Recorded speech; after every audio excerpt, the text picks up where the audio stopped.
स्वागत है आप सभी का। छात्रों के आगे उत्तर प्रदेश लोक सेवा आयोग घुटने टेकने पर मजबूर हो गया। पिछले 4 दिनों से प्रयागराज और लखनऊ में चल रहे आंदोलन के चौथे दिन उत्तर प्रदेश लोक सेवा आयोग के सचिव अशोक कुमार सीधे छात्रों के बीच पहुंचे और यूपीपीएससी की परीक्षा एक ही पाली में यानी बिना नॉर्मलाइजेशन के कराने की घोषणा की। हालांकि यह घोषणा सिर्फ पीएससी प्री के लिए की गई। आरओ एआरओ की परीक्षा को लेकर आयोग के सचिव ने कहा कि शुचिता के साथ कैसे यह परीक्षा भी कराई जाए, इसे तय करने के लिए एक समिति बनेगी और तब तक यह परीक्षा स्थगित रहेगी। आयोग के पहले आधे ऐलान पर छात्रों ने तो खूब तालियां भी बजाई, लेकिन ऐलान के दूसरे हिस्से यानी कि आरओ एआरओ पर अनिश्चितता से छात्र फिर नाराज हो उठे और छात्रों ने ऐलान कर दिया कि पहले तो आयोग के सचिव की घोषणा उन्हें नोटिफिकेशन के तौर पर सौंपी जाए, दी जाए और इसे प्रकाशित की जाए, और दूसरी, जब तक आरओ एआरओ परीक्षा भी एक ही पाली में कराने की घोषणा नहीं होती तब तक वो अपना प्रोटेस्ट जारी रखेंगे। बहरहाल ये तो साफ हो गया कि छात्रों की मांग के आए आयोग को झुकना पड़ा, लेकिन ये सब यूं ही नहीं हो गया है, बल्कि लगता है कि यूपी में हो रहे उपचुनाव छात्रों के काम आए। पिछले 4 दिनों में 9 सीटों पर हो रहे उपचुनाव मैदान में यह आंदोलन सबसे बड़ा मुद्दा बन गया।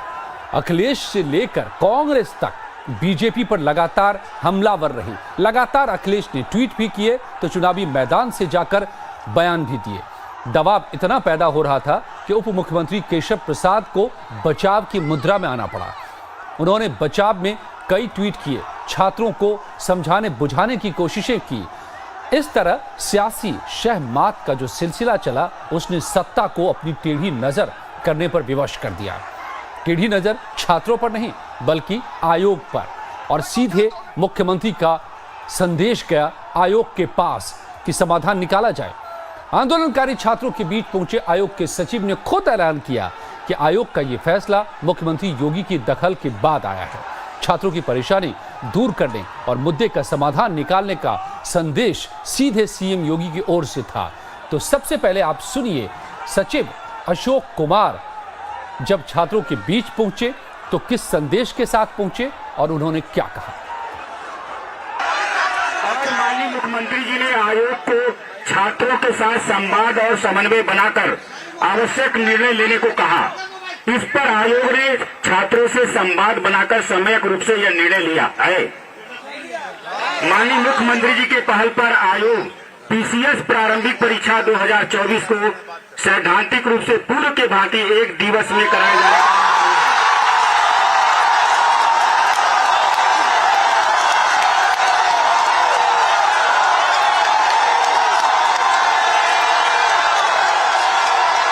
माननीय मुख्यमंत्री जी के पहल पर आयोग पीसीएस प्रारंभिक परीक्षा 2024 को सैद्धांतिक रूप से पूर्व के भांति एक दिवस में कराया जाएगा।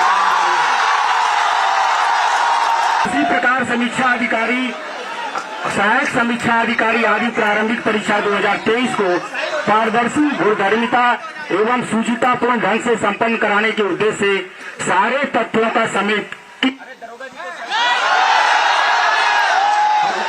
अनुसंधान करने हेतु आयोग द्वारा समिति का गठन किया गया है, जो सभी पहलुओं पर विचार कर अतिशीघ्र अपनी रिपोर्ट प्रस्तुत करेगी। माननीय मुख्यमंत्री जी ने सभी छात्रों की बात को सुन के, और ये बहुत बड़ा निर्णय आप सभी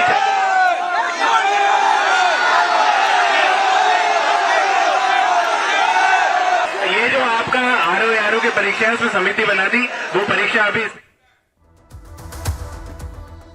जी, तो आप सुन रहे होंगे कि जैसे जैसे यूपीपीएससी के आयोग के अध्यक्ष माफ कीजिएगा सचिव अशोक कुमार अपनी बात उन्होंने कहना शुरू किया, योगी के संदेश के साथ कहना शुरू किया कि मुख्यमंत्री के आदेश के हिसाब से, उनके कहने के हिसाब से ये फैसला लिया गया है और एक ही पारी में परीक्षा होगी यूपीपीसीएस प्री की। छात्रों में जबरदस्त खुशी आई, छात्र ताली बजाने लगे, शोर मचाने लगे खुशी से। लेकिन जैसे ही आरओ एआरओ तक बात पहुंची तो छात्र फिर नारे भी लगाने लगे। तो क्या है छात्रों की ये प्रतिक्रिया इस आयोग की घोषणा के बाद, ये भी सुनिए। सबसे पहले तो मैं माननीय योगी जी को बहुत बहुत आभार प्रकट करूंगा कि जो निर्णय उन्होंने पीसीएस परीक्षा के संदर्भ में लिया है, यही निर्णय उनका आरओ के संबंध में भी होना चाहिए। और ये अभी हम लोग की अर्ध जीत है। पूर्णतः जीत तब होगी जब ये आरओ के तहत जो निर्णय इन्होंने आरओ के संबंध में अगर ये ले लेंगे तो हमारी पूर्ण जीत होगी। और हम लोग नैरोलेशन का हमेशा विरोध करेंगे और हमेशा करते आए हैं।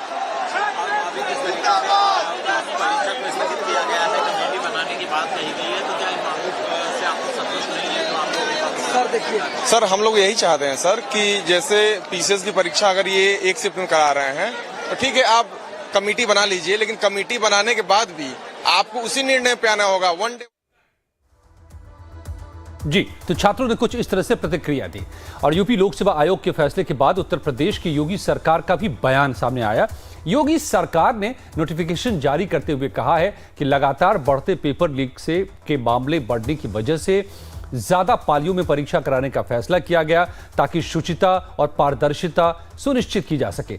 1 से ज्यादा शिफ्ट में पेपर कराने की सिफारिश यूपी सरकार ने की थी, जिसके बाद यह फैसला लिया गया था। छात्रों की मांग के आधार पर योगी सरकार ने संज्ञान लिया है, जिसके बाद लोक सेवा आयोग ने छात्रों के साथ संवाद करके यह फैसला बदला है। तो ये छात्रों को भरोसा दिलाने के लिए और छात्रों को बताने के लिए भी, जो छात्र मांग कर रहे हैं कि नोटिफिकेशन आए, ये भी एक सरकार की तरफ से संदेश देने की कोशिश हुई है। और यूपी पीसीएस के फैसले के बाद कांग्रेस का भी बयान सामने आ गया। लगातार राजनीति जो चल रही है, हमने आपको बताया, कांग्रेस की प्रवक्ता ने कहा कि छात्रों के दबाव में सरकार भले ही अपने तानाशाही फैसले पर सोचने के लिए विवश हुई हो, लेकिन बीजेपी की मंशा अभी भी युवाओं को रोजगार नहीं देने की है।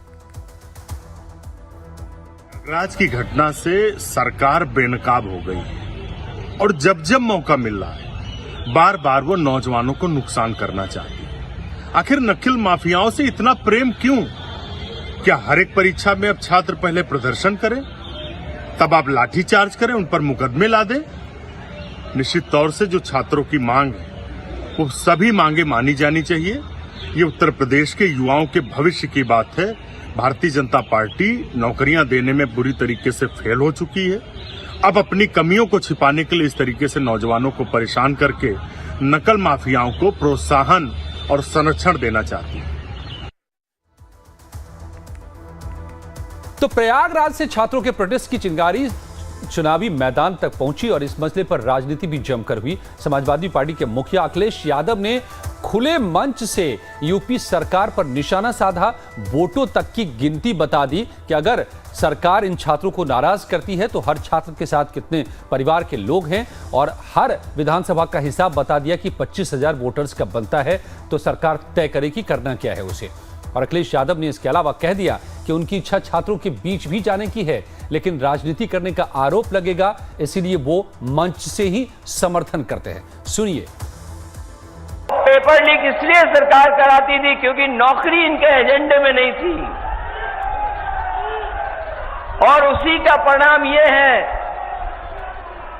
कि इन्होंने नौजवानों को नौकरी नहीं दी, उनका भविष्य अंधकार में धकेलने का काम कर रहे हैं। ये भारतीय जनता पार्टी का इतिहास बन गया है कि अगर पेपर लीक होगा तो उसमें भाजपा के लोग शामिल हैं। पेपर लीक में भाजपा के लोग शामिल हैं। परीक्षा प्रणाली में हेराफेरी करने वाले में भी भाजपा के लोग शामिल हैं। परीक्षा की तारीख भी टालने वालों में भाजपा ही के लोग शामिल हैं, और सबसे ज्यादा परीक्षा रद्द हो जाए उसमें भी भाजपा ही लोग शामिल हैं। आरक्षण मारने वाले भी भाजपा ही हैं, और रिजल्ट लटकाने वाले भी भाजपा ही के लोग हैं। जिस समय उन्हें पता लगा कि कहीं ऐसा ना हो कि आंदोलन में मैं भी शामिल हो जाऊं जाकर के, उन्होंने खबर सुनते ही छात्रों को हटाना शुरू कर दिया। कई छात्रों को हटाने में कामयाब भी हो गए। ये कोई मामूली घटना नहीं है जहां पर पढ़े लिखे नौजवान आंदोलन पे बैठ गए हों। वैसे तो मेरी इच्छा ये भी थी कि मैं सबसे पहले उनके आंदोलन में शामिल होता जाकर के, उनके बीच बैठता जाकर के। लेकिन मैं ये बात जानता हूं, बहुत सारे लोग छात्रों का, नौजवानों का आंदोलन को ये भी कहते थे कि राजनीति से प्रेरित है। तो पिछले 4 दिनों में लगातार चुनावी मैदान से अखिलेश यादव हमलावर रहे और इसीलिए यूपी के डिप्टी सीएम को बचाव की मुद्रा में भी आना पड़ा। और आज जब यह फैसला आयोग के आया तब भी सामने आए डिप्टी सीएम केशव प्रसाद। उन्होंने बच्चों को अच्छे से तैयारी करने की बात कही। प्रयागराज में आंदोलन कर रहे प्रतियोगी छात्रों की मांग मान ली गई है, यह भी उन्होंने कहा। और सरकार ने एक शिफ्ट में परीक्षा कराने का जो फैसला किया है इसकी भी जानकारी दी। मगर अखिलेश यादव और उनके समर्थक जो छात्रों की आवाज बनने का ढोंग कर रहे थे, जो ट्वीट में लिखा केशव प्रसाद ने, अब उनकी असलियत सामने आ गई है। भेष बदलकर माहौल खराब करने और छात्रों को भड़काने की उनकी चालें नाकाम हो गई है। यह फैसला उन सभी के मुंह पर करारा तमाचा है जो सिर्फ राजनीति की रोटियां सेकने में लगे हैं, न कि छात्रों का भविष्य सुधारने में। मैं सभी बच्चों से अच्छे से तैयारी करने की अपील करता हूं। उत्तर प्रदेश लोक सेवा आयोग के द्वारा जो परीक्षाएं आयोजित की गई थीं, उसमें नॉर्मलाइजेशन का फार्मूला लागू किया गया था, जिसे लेकर के प्रयागराज में प्रतियोगी छात्र शांतिपूर्ण आंदोलन कर रहे थे। और इस आंदोलन को समाजवादी पार्टी के मुखिया श्री अखिलेश यादव, जो फर्जी पीडीए चलाते हैं, परिवार डेवलपमेंट एजेंसी चलाते हैं, उन्होंने खराब करने का असफल प्रयास किया।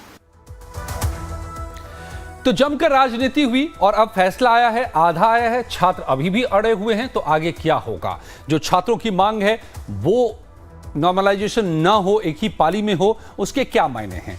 और क्यों सरकार कह रही है कि ये तो छात्रों के हक में फैसला था, आयोग कह रहा है, मगर फिर भी छात्र इसके खिलाफ खड़े हैं? इन तमाम मुद्दों को आइए समझते हैं। कृष्ण मोहन पांडे साहब बीजेपी के प्रवक्ता मेरे साथ जुड़े हैं, सुनीत शुक्ला जी हैं मेरे साथ स्टूडियो से लाइव, प्रतियोगी परीक्षाओं के एक्सपर्ट हैं, और नवीन तिवारी हैं, प्रदर्शनकारी छात्र खुद लाइव मेरे साथ जुड़े हुए हैं प्रयागराज से। सबसे पहले तो नवीन, आप लोगों को बधाई। अगर ये पूरी बधाई न हो तो आधी ही बधाई ले लीजिए मेरी तरफ से कि आप लोगों की बात को सरकार ने सुना, खुद मुख्यमंत्री ने पहल की और ये आदेश जारी किया है। लेकिन अभी भी आप लोग नाराज क्यों हैं? जी धन्यवाद बधाई के लिए। हम लोग नाराज इसलिए हैं कि हमारा मूल विरोध नॉर्मलाइजेशन को लेकर है, किसी परीक्षा को लेकर नहीं है। और जो है इन्होंने आज जो नोटिस जारी की है, आंदोलन आयोग जो है 2 परीक्षाएं करा रहा है, यूपी पीसीएस का करा रहा है, समीक्षा अधिकारी का करा रहा है, अभी आगे बीईओ का कराएगा। तो जो इन्होंने परीक्षा आज नोटिस दी है उसमें यूपी पीसीएस चूंकि 7-8 दिसंबर को है, उसमें तो ये मान गए हैं कि हम नॉर्मलाइजेशन नहीं लाएंगे। लेकिन जो आरओ के लिए इन्होंने कहा है कि हम एक कमेटी गठित कर रहे हैं, उससे जो छात्र हैं, अब तक उत्तर प्रदेश लोक सेवा आयोग की जो कार्यप्रणाली रही है, उस कार्यप्रणाली को देखते हुए छात्रों के मन में इस बात की आशंका है और भय है कि ये नॉर्मलाइजेशन को बैक डोर से लाने के लिए उत्तर प्रदेश लोक सेवा आयोग की एक नई चाल है।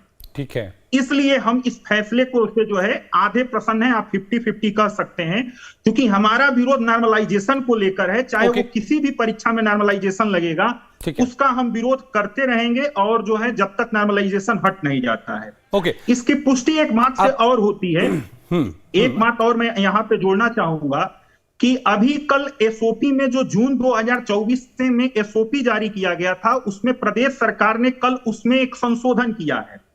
और उस संशोधन एसओपी में संशोधन करते हुए प्रदेश सरकार ये लिखती है कि ये केवल यूपी पीसीएस के लिए संशोधन लागू होगा, अर्थात उस संशोधन में आरओ को जो है अभी शामिल नहीं किया गया है। इसलिए छात्रों के मन में संदेह है कि हो सकता है कि भविष्य में जब आंदोलन ढीला पड़ जाए तो ये पुनः नॉर्मलाइजेशन को लेकर आए। इसीलिए छात्र अभी भी आयोग के सामने बैठे हुए हैं। ठीक है, ठीक है, आप बने रहिए।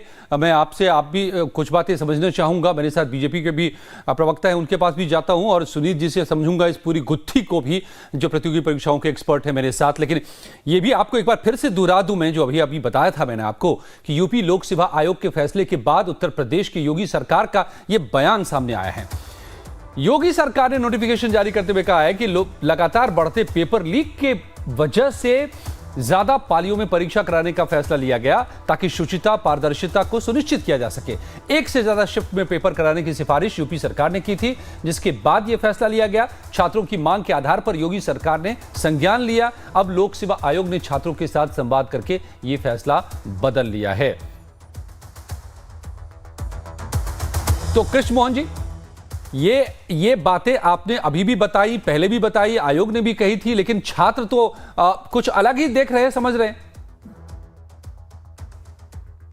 देखिए, सबसे पहले तो मैं एक बात स्पष्ट कर दूं कि भारतीय जनता पार्टी बार बार इस बात को कहती रही और उत्तर प्रदेश सरकार भी कह रही है, कल भी कहते रहे और आज भी कह रहे हैं कि हम ऐसी कोई प्रक्रिया नहीं ला रहे जिससे कि छात्रों का नुकसान हो। क्योंकि ये जो व्यवस्था लागू की गई थी छात्रों से चर्चा करने के बाद ही लागू की गई थी, परंतु यदि छात्रों को ये मंजूर नहीं है तो निश्चित तौर पर छात्र हित के लिए भारतीय जनता पार्टी उत्तर प्रदेश सरकार इनसे चर्चा की और इनकी मांगों को हमने माना। दूसरा, रही बात आरओ की, तो आरओ के लिए भी हमने कमेटी गठित की है और ये छात्र चूंकि हमारे परिवार के हैं, हमारे परिवार के अंग हैं, ये हमारे हिस्सा है, इसलिए इनसे पुनः चर्चा करेंगे और जो भी बेहतर हो सकता है, जो भी इनके हित में होगा, भारतीय जनता पार्टी उत्तर प्रदेश की सरकार तो कार्य करेगी। दूसरी बात, ठीक है, मैं पुनः अपने आंदोलनरत भाइयों से निवेदन कर रहा हूं, उत्तर प्रदेश सरकार ने एकदम शांतिपूर्ण ढंग से ऐसे ही जैसे चला ये चलता रहे। उत्तर प्रदेश सरकार आपके साथ खड़ी है, कहीं भी कहीं भी अहित नहीं हो सकता है। ठीक है। और मैं अखिलेश जी की चर्चा कर लूं, आप चर्चा कर रहे थे, ये वही अखिलेश जी है जिनके राज्य में 46 बार इन बच्चों ने आंदोलन किया और अखिलेश जी सुनने को तैयार नहीं थे। और आज जब ये एक छोटा सा विषय आया तो जब राजनीति कर रहे हैं और जोड़ के बता रहे हैं कि कितने एक विधानसभा वोट का नुकसान भारतीय जनता पार्टी को होगा, तो ये भी तय कर ले कि उत्तर प्रदेश की जनता इस बात को महसूस कर रही है, ये छात्र भी महसूस कर रहे हैं कि ये इनको इन बच्चों के दर्द से मतलब नहीं है, इनको 25,000 वोट चाहिए और इसके लिए जो छोटी मोटी घटना हुई उसमें समाजवादी पार्टी के लोग सम्मिलित हुए, न कि ये छात्र सम्मिलित थे। ठीक है, ठीक है। सुनीत शुक्ला जी, ये गुत्थी क्या है सुनीत जी? सरकार या फिर हम कह लें कि आयोग, सरकार कह रही है कि हम पेपर लीक से बचाना था हमें, इसलिए हमने बहुत सारे सेंटर्स को ब्लैकलिस्ट किया, इसीलिए कम सेंटर्स पर इतने छात्रों का एक साथ परीक्षा कराना मुमकिन नहीं था, इसीलिए हम ये अलग अलग पालियों में लेकर आए और इसलिए नॉर्मलाइजेशन लाना पड़ा। लेकिन तो ये छात्रों के हित की बात सरकार कह रही है कि थी, आयोग कह रहा है, मगर छात्र कह रहे हैं कि नहीं, इससे तो हमारा अहित हो जाएगा, नॉर्मलाइजेशन नहीं चाहिए हमें। तो फिर ये क्या है छात्रों के हित में, क्या हित में है? देखिए, जहां तक छात्रों की बात है, नॉर्मलाइजेशन बिल्कुल उनके विरोध में है, एक तरह से वो ठीक चीज नहीं है। जहां तक सरकार की बात है, सरकार वास्तव में अगर देखा जाए काफी बड़ा नुकसान झेल चुकी है जी पेपर लीक को लेके। वो चाहती है कि इस व्यवस्था को ठीक किया जाए। धीरे धीरे अपीयर करने वाले लोगों की संख्या बहुत ज्यादा बढ़ रही है और ऐसी परिस्थितियों में यह संभव नहीं है कि कराया जाए। और जहां प्राइवेट सेंटर रहे हैं वहां से गड़बड़ियां ज्यादा पकड़ी गई हैं, इसलिए कोशिश की गई है कि सेंटर लिमिटेड हैं तो कैसे एग्जामिनेशन कराया जाए। सरकार ने जो प्रयास किया था, उनके प्रयास में किसी प्रकार का संदेह करना वो गलत है। अच्छा, इरादा अच्छा था, बिल्कुल इंटेंशन उनका बहुत अच्छा था। तो फिर छात्रों में गुस्सा, लेकिन छात्रों का गुस्सा भी गलत नहीं है, क्योंकि नॉर्मलाइजेशन जब भी होगा, अगर आप उसके पेपर को, सिस्टम को समझिए अगर अंदर जाके, तो निश्चित रूप से आप इस चीज को समझेंगे कि आपको ये समझ में आएगा कि वास्तव में जहां पेपर कठिन आ रहा है, कहीं सरल आ रहा है, कहीं अपीयर कितने हुए। और इतना बड़ा एग्जामिनेशन है पीसीएस का स्टेट सर्विस में, आईएएस के बाद अगर छात्रों को कोई अगर देखा जाए महत्वपूर्ण एग्जामिनेशन है तो वो निश्चित रूप से पीसीएस है। बहुत से लोग तो ऐसे अलाइड सर्विसेज छोड़ के आईएएस के पीसीएस हो गए, ओएसपी हो गए, तो वो ज्वाइन कर लेते हैं। तो ऐसे में सरकार की जहां तक इंटेंशन की बात है, जैसे अपोजिशन तमाम बातें कर रहा है, ये सब गलत है। वो पूरी तरह से अगर देखा जाए तो बनाना चाहते थे एक सिस्टम इस तरह का कि जिससे कि छात्रों का ही हित हो और नकल माफिया कम से कम यहां से दूर हो सके। ठीक है, यही एक प्रयास उनका था। ओके, नवीन जी, तो क्या ये आप लोगों मतलब जो बात आयोग का तर्क था और सरकार ने खुद सिफारिश की थी, ये सरकार ने खुद सामने आकर आज कह दिया है ताकि पेपर लीक से बचे, कदाचार से बचे, तो क्या ये छात्रों के हित में नहीं था? जी, आपकी जो बात है और जो विद्वान साथी तर्क दे रहे हैं, उन तर्क में थोड़ा सा गलती है। जो पिछला पेपर आउट हुआ, वो पिछला पेपर एग्जाम सेंटर से आउट नहीं हुआ था, वो प्रिंटिंग प्रेस से पेपर आउट हुआ था। तो जहां पे नकेल कसनी है वहां पर सरकार नकेल नहीं कस रही है, और जहां पे अभ्यर्थियों को नुकसान हो रहा है वहां पर लेके आ रही है। पेपर प्रिंटिंग प्रेस से आउट हो रहा है और सजा छात्रों को मिल रही है, पहली चीज। दूसरी बात यह है कि आपको याद होगा कि इसी साल यूपीपी की परीक्षा हुई थी, और यूपीपी की परीक्षा भी कई शिफ्टों में हुई थी, और उसके बावजूद भी वो पेपर भी आउट हुआ। तो क्या कोई ये कह सकता है कि कई शिफ्टों में परीक्षा कराना इस बात की गारंटी है कि पेपर नहीं आउट होगा? ये अभी तक कहीं भी सिद्ध नहीं हुआ है, क्योंकि भारत में कई परीक्षाएं ऐसी होती हैं जो कई शिफ्टों में होती हैं, और कई शिफ्टों में पेपर आउट होता है। तो ये किसी बात का तर्क नहीं है, और ये इलॉजिकल बात है। अगर आपके जो है प्रशासन में हनक है और आपका इंटेंशन बिल्कुल सही है, तो आप एक दिन में ही परीक्षा करा के नकल मुक्त परीक्षा करा सकते हैं, जैसे कि संघ लोक सेवा आयोग कराता है, उसका उदाहरण है। ओके, हालांकि आपने जो बात कही, कई जगहों पर सेंटर से भी पेपर लीक कई और एग्जाम में सामने आ चुके हैं। हजारीबाग से ऐसा मामला सामने आया था, कई और जगहों से आया था सामने, वहां भी लीकेज है। सवाल है, लीकेज हर जगह पर जहां जहां से पॉसिबिलिटी है, संभावना है, उसको बंद करना होगा अगर हमें परीक्षा को शुचितापूर्ण रखना है। ये इस बात से तो आप भी सहमत होंगे और ये आपके भी हक में ही है, सवाल इस पर विवाद नहीं है। लेकिन कृष्ण मोहन जी, क्या छात्रों को समझा नहीं पा रहे आप, या छात्रों को समझ नहीं पा रहे आप? नहीं, बिल्कुल नहीं। भारतीय जनता पार्टी छात्रों को समझ रही है और उनसे संवाद कर रही है, और बेहतर ढंग से चर्चा करने के बाद से उनके हित में जो बेहतर रहा, हमने फैसला दिया। हम उनके साथ खड़े हैं। रही बात बच्चों को हम समझा नहीं पा रहे, छात्रों को समझा नहीं पा रहे, ऐसा विषय नहीं है। हमारे परिवार के अंग है, और वो छात्र है, वो निश्चित तौर पर तर्कशील व्यक्ति है। जो तैयारी कर रहा है तर्कशील व्यक्ति है, तो अपने तर्कों को रखेगा। निश्चित तौर पर उत्तर प्रदेश सरकार ने उनके तर्कों को समझा, उनको समझाने का प्रयास किया, और जिसका प्रतिफल ये है कि हम बच्चों के हित में फैसला लेके आए, और आने वाले जो कमेटी गठित किया है आरओ के लिए, इन बच्चों से चर्चा करेंगे, उन्हें समझाने का प्रयास करेंगे, और हम खुद जो बेहतर इनके भविष्य के लिए हो सकता है उसको भी आगे लागू करेंगे। ठीक है, चलिए जी, एक आखिर में एक छोटा सा सवाल आपसे जी, कि क्या बिना नॉर्मलाइजेशन, आप भी मान रहे हैं कि नॉर्मलाइजेशन छात्रों के लिए अच्छा नहीं है, तो चाहे आरओ हो, वहां से भी सरकार को हटा ही देना होगा इसे? सुनिए जी। नॉर्मलाइजेशन तो बिल्कुल हटाना चाहिए, क्योंकि भारी संख्या में लोग अपीयर होंगे, पेपर कई तरह के बनेंगे, और इसमें नुकसान होता है। सीईटी की परीक्षा में भी अगर देखा जाए तो बच्चों को नुकसान हुआ है। तो नॉर्मलाइजेशन के बजाय अपने सिस्टम को और कड़ा चाक चौबंद करके बढ़िया तरीके से परीक्षा कराएं, जिससे कि वही एक रास्ता है। हाँ, बिल्कुल वही है, जैसा कि छात्र भी चाह रहे हैं। इतना ही था नवीन जी। वक्त आप तीनों का बहुत बहुत शुक्रिया हमारे साथ जुड़ने के लिए। तो हम उम्मीद करते हैं कि आधा फैसला हो चुका है, छात्र इसी पर अड़े हैं कि नॉर्मलाइजेशन हटाइए, एक्सपर्ट भी यही कह रहे हैं। हम उम्मीद करते हैं कि सरकार भी इसको सुन रही है, और छात्रों के साथ मिलकर संवाद स्थापित करके इसका भी हल निकाल लिया जाएगा जल्द से जल्द। बहुत बहुत धन्यवाद आप सबका।